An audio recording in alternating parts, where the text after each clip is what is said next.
Hi guys, RETROCENGO here. I want to ask you a question.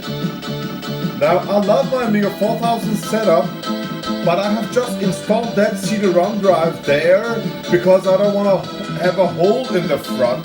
So if you have any idea, anything for 3D printing, please share the link with me because I want to print something on there, but I can't really find something, you know, Amiga 4000